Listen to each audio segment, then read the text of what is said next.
Qui êtes-vous là-dessous? Qu'est-ce que vous cachez? Toujours plus sombre et plus violent, voici le retour au cinéma de Batman dans une nouvelle adaptation. En théorie, c'est le super-héros qu'on pourrait tous être, à condition d'avoir assez de détermination et d'argent.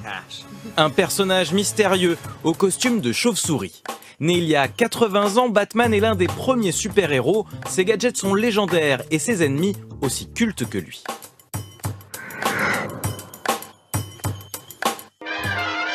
À la veille de la Seconde Guerre mondiale, un nouveau personnage débarque dans les bandes dessinées des enfants américains, Batman. Un super-héros né 1 an après Superman, mais très différent. Il agira également à visage couvert et non pas découvert. Comme Superman, il aurait une identité secrète, bref un personnage sombre, voilà, vêtu de couleurs plutôt ternes, là où Superman est vêtu, lui, de couleurs primaires carrément. Batman, c'est au départ un détective. Masqué comme Zorro, son animal totem est effrayant, la chauve-souris.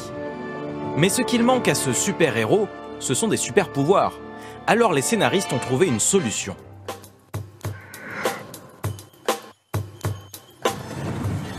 Qui dit Batman, dit Batmobile. Une voiture surpuissante, destinée à pourchasser ses ennemis. La Batmobile du film, la voici, il y a quelques jours dans les rues de Paris. Alors Batman, c'est vrai que c'est le seul super-héros qui a un véhicule, mais aussi parce que c'est un des seuls qui n'a pas de pouvoir, donc il faut bien qu'il puisse se déplacer, et vu qu'il ne peut pas voler ou se téléporter, il a besoin d'une voiture, et en général une voiture qui va plutôt vite et qui peut l'aider dans ses missions. C'est un alter ego du personnage. À l'origine, la voiture et les gadgets lui permettent de poursuivre une vengeance personnelle, retrouver les meurtriers de ses parents. Un justicier au style affirmé, une sorte de James Bond avec une cape. Il y a son logo partout. Pour l'appeler, on projette son logo dans le ciel de Gotham. Je veux bien sauver les gens, mais il faut que je le fasse avec une sorte de style et de style immédiatement reconnaissable. Cet univers très sombre a inspiré les plus grands réalisateurs, Tim Burton ou plus récemment Christopher Nolan. Et de temps à autre, les méchants volent la vedette aux héros.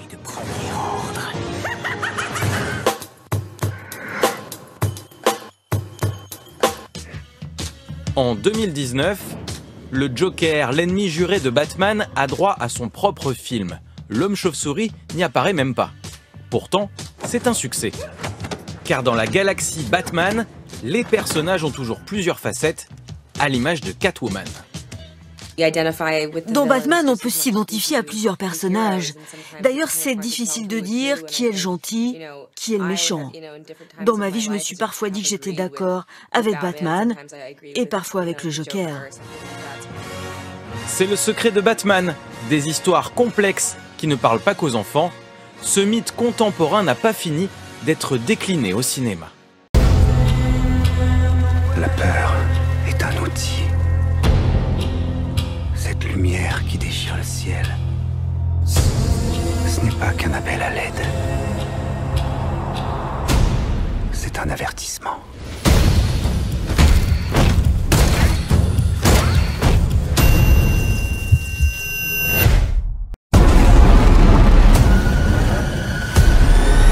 Bruce Wayne? On se connaît? Désolée de vous déranger, mais quand j'appelle, votre équipe me dit que vous n'êtes pas disponible.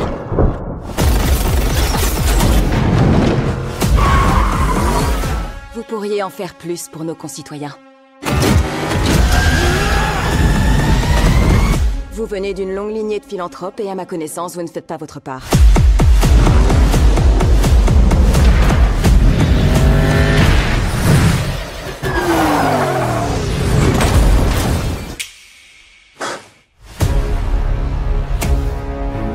Riddler, il veut vous parler.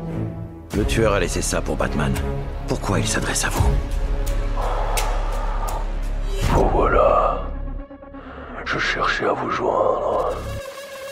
C'est la dernière du Riddler. C'est plein de références au Wayne.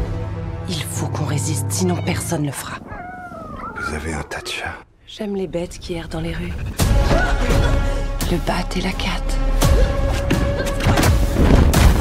Ouais, ça sonne bien. C'est une nouvelle amie? Je n'en suis pas si sûr. Mon seul but est de démasquer la vérité sur ce cloaque qui nous sert de ville. Vous êtes impliqués, vous aussi. Elle peut être cruelle, aveugle ou inachevée. Mais qui en est privé va voir la violence se lever. La justice. C'est ça la bonne réponse. Allez, vengeance. On va chercher des ennuis.